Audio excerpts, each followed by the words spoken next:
6 number স্কন্ধটো যেতিয়া গন্ধৰ্বৰা চিত্ৰকেতুৰ এজন পুত্ৰ নাম হল কৃতদূতি, সেই কৃতদূতি নামৰ পুত্ৰজনৰ যেতিয়া মৃত্যু হল বুলি গন্ধৰ্বৰা চিত্ৰকেতু তেওঁৰ পত্নী, তেওঁৰ বন্ধু বান্ধৱ, ইষ্ট মিত্ৰ, কুটুম্বই যেতিয়া তেওঁৰ শৰীৰটো ধৰি ধৰি উৰাই ঘূৰাই কান্দিছে, মাথোন কান্দিছে, তেতিয়া দেৱঋষি নাৰদ আৰু অংগিৰস আহিছে। আহি কৈছে, তোমালোকে যাৰ কাৰণে কান্দিছা, তোমালোকে যাৰ কাৰণে দুখ কৰিছা, তোমালোকে যাৰ কাৰণে শোক কৰিছা, তেওঁ প্ৰকৃততে তোমালোকৰ বন্ধু হয় জানো? তেওঁ প্ৰকৃততে তোমালোকৰ পুত্ৰ হয় জানো? তেওঁ প্ৰকৃততে তোমালোকৰ ইষ্ট মিত্ৰ কুটুম্ব হয় জানো? বোলে হয়, কিয় নহয়? ঠিক আছে, মই তোমালোকক তেওঁৰ মুখেৰে জ্ঞানটো দিব বিচাৰিছোঁ, তোমালোকে শুনা। এই বুলি দেৱঋষি নাৰদে কি কৰিছে, সেই কৃতদূতি নামৰ শৰীৰটোত সোমাই থকা ওলাই যোৱা আত্মা তত্ত্বটোক যুগবলেৰে মাতি আনিছে। 6 নম্বৰ স্কন্ধত পদবন্ধে আমাক কৈছে, আপোনালোকে ভাগৱত নিশ্চয় পঢ়িছে, গতিকে পঢ়ি শুনি সেই 6 নম্বৰ স্কন্ধটোত ভাল ধৰণে চাই ল'ব। উত্তৰটো দিছে এনেকৈ, এৰা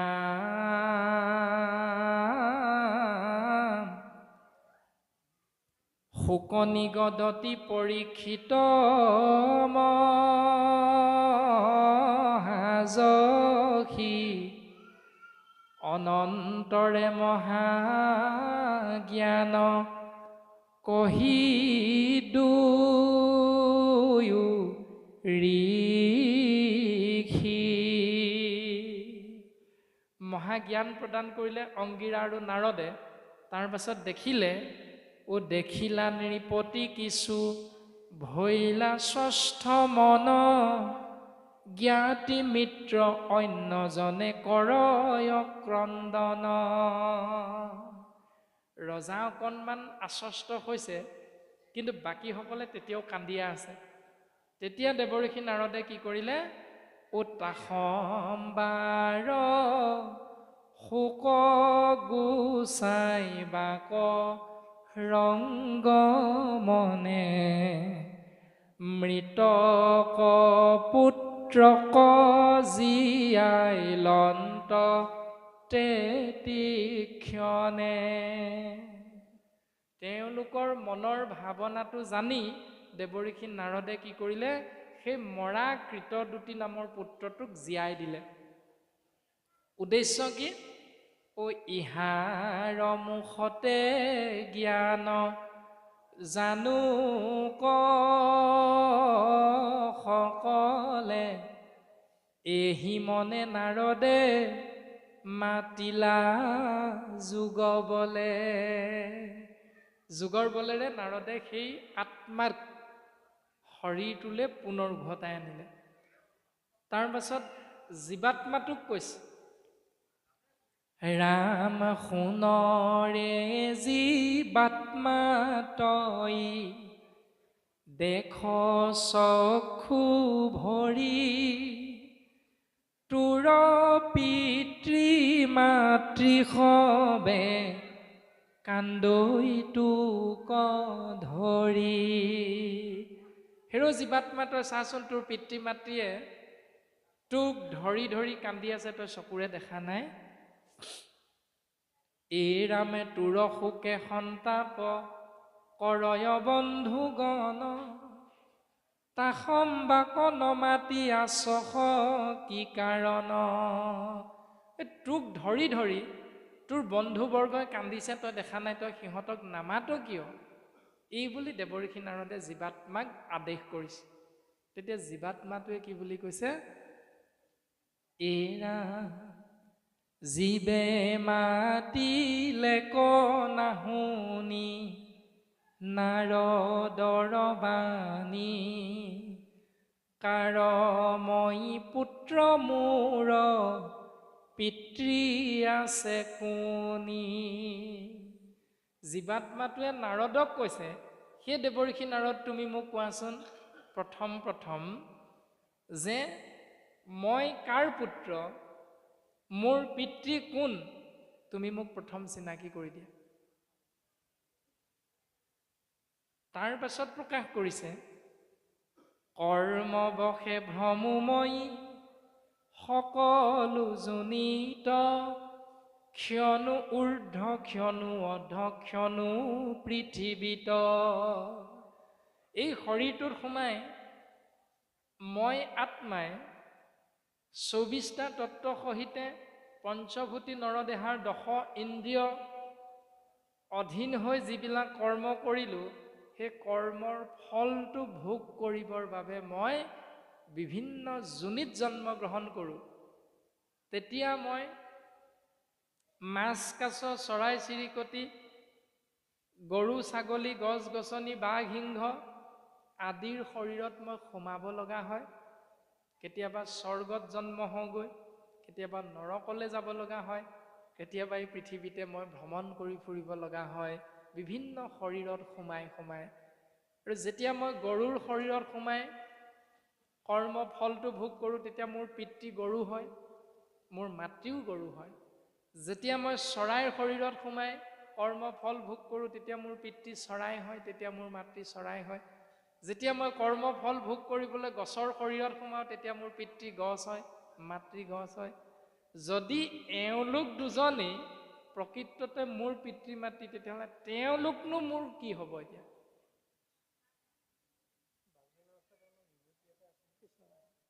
ৰাইজৰ বা যিসকলে পাতিব খোজে সেইসকলৰ ইচ্ছাৰ ওপৰত, নহয়নে বাৰু?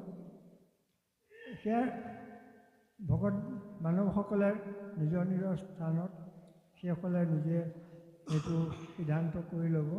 আপোনাৰ সিদ্ধান্ত মতে নাপাতিলেও হয় বুলি কোৱা হৈছে।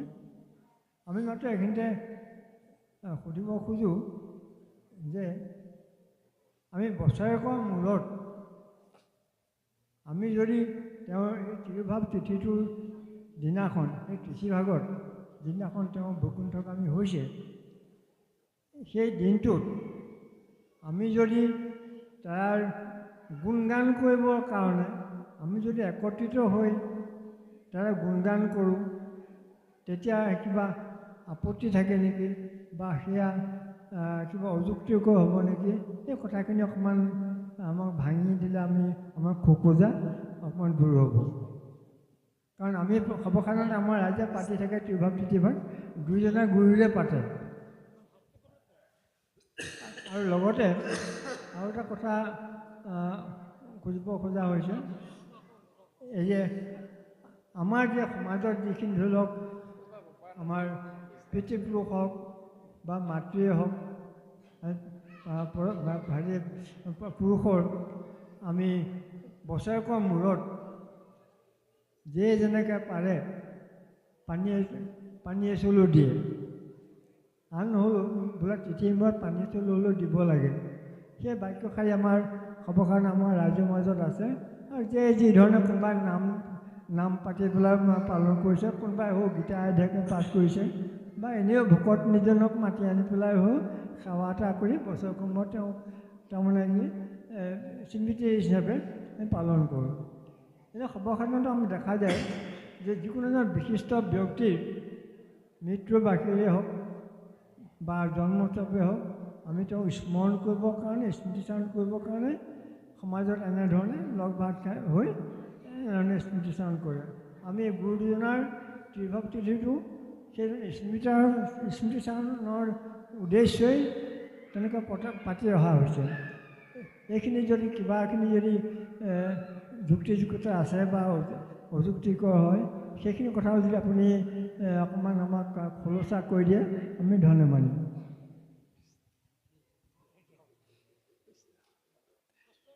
কৃষ্ণ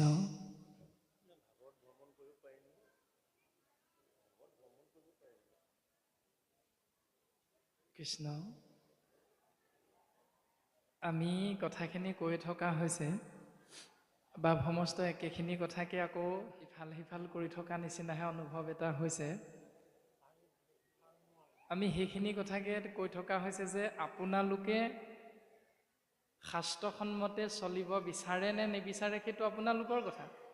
শাস্ত্ৰই যিটো কৈছে আমি সেইটোহে ক'ব পাৰিম। কাৰণ শাস্ত্ৰ মত এৰি যি কথা কহয় কেৱলে পাখণ্ড নয়, শাস্ত্ৰৰ মতটো এৰি যিসকলে নিজৰ মতেৰে চলিব তেওঁলোকক শাস্ত্ৰই পাখণ্ড বুলি গালি পাৰিছে।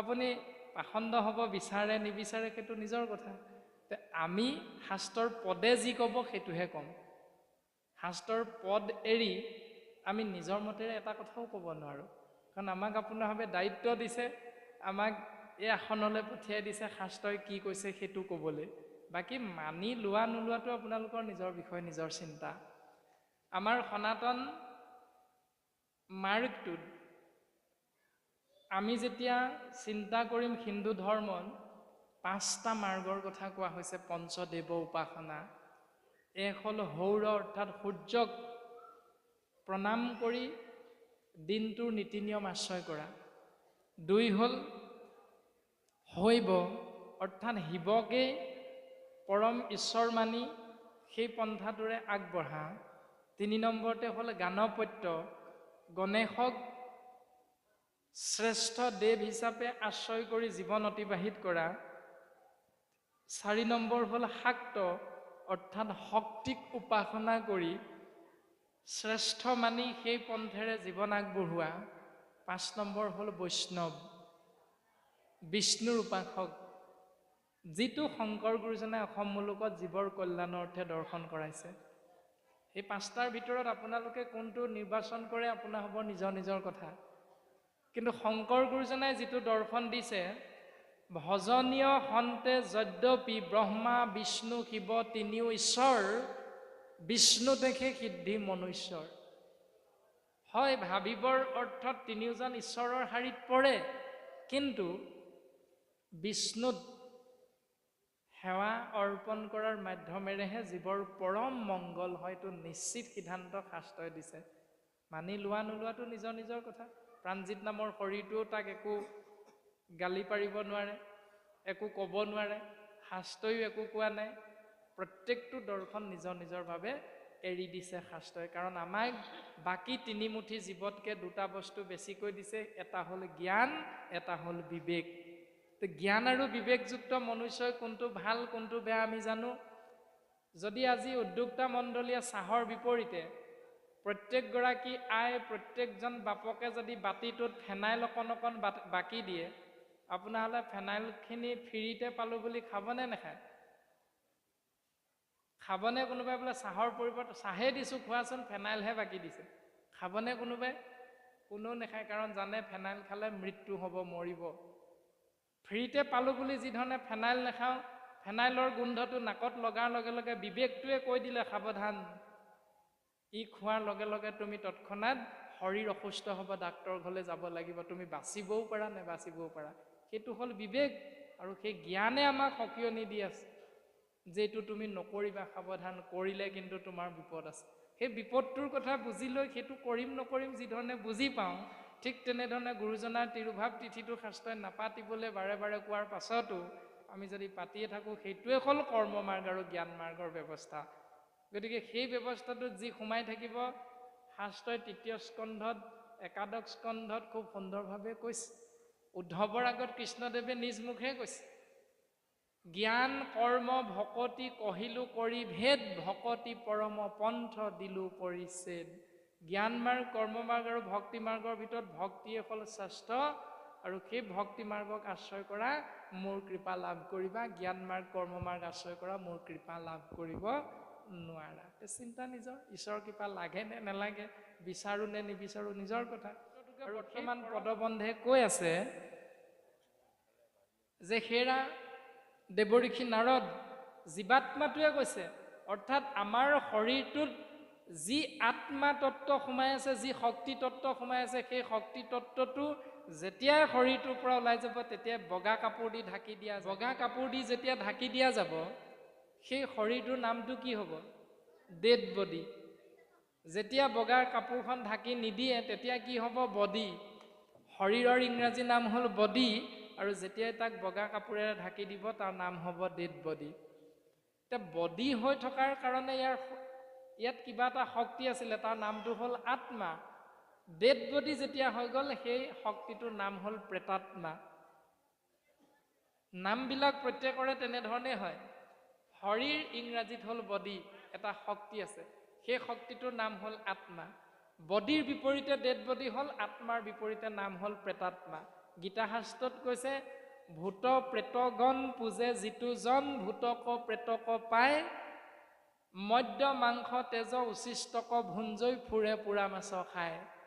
সেই প্ৰেতৰ অৰ্থে সেই প্ৰেতাত্মাৰ অৰ্থে আপুনি মই যদি ছমাহৰ মূৰত ছমহীয়া বছৰকৰ মূৰত বছৰিকীয়া সেইখিনিয়ে কৰি থাকোঁ তেতিয়াহ'লে আমি যেতিয়া মৰিম তেতিয়াহ'লে আমিও সিহঁতৰ লগতে গৈ মদ্য মাংস গেলা এই দুৰ্গন্ধযুক্ত আহাৰবিলাক আমি খাই খাই সিহঁতৰ লগত আমি নৰকত থাকিব লাগিব।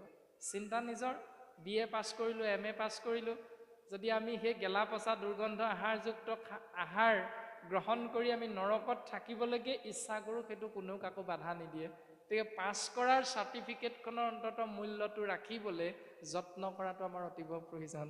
গতিকে আমি সেৱাভাগী নিবেদন কৰা হৈছে সেই আত্মাই কৈছে ৰাম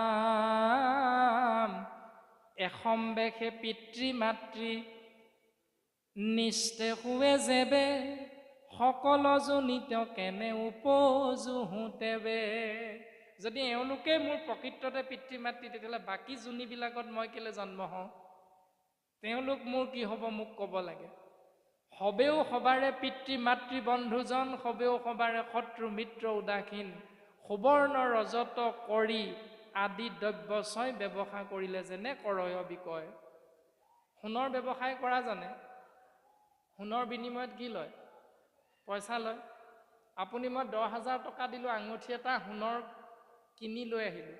প্ৰশ্নটো হ'ল 10,000 টকাটো ইজনক দিলে আপুনি মই কান্দো নেকি দুখ কৰোঁ নেকি বৰ 10,000 টকা এটা গ'ল দে আজি বৰ লোকচান হ'ল এই বুলিতো কোনো দুখ নকৰোঁ। ইপিনে সোণাৰীজনেও বা দোকানীজনেও যেতিয়া 10,000 টকাটো পাই গ'ল পোৱাৰ লগে লগে তেওঁ যিটো ব্যৱসায় কৰি আছে সেই সোণৰ আঙুঠিটো ইজনৰ হাতত দি দিলে। দিয়াৰ লগে লগে তেওঁ চিন্তা কৰে নেকি মই বৰ সোণৰ আঙুঠি এটা দি দিলোঁ মোৰ বহুত লোকচান হ'ল। সেইটোৰ প্ৰতি যিধৰণে কোনেও তেনেকৈ দুখ কৰি নাথাকে ঠিক তেনেকৈও আত্মাটো ওলাই যোৱাৰ লগে লগে সেই আত্মাই কৰ্মফল ভোগ কৰিবলৈ অন্য এটা শৰীৰত সোমাবই। চিৰন্তন সত্য এইটো কথা। কিন্তু তাৰ কাৰণে আপুনি মই দুখ কৰি লাভ নাই শোক কৰি লাভ নাই। সিদ্ধান্ত দিছে আমাক পদে ৰাম একে জনমতে সম্বন্ধৰ সীমা নাই জীৱন্ততে আৱৰে আউৰকলৈয়া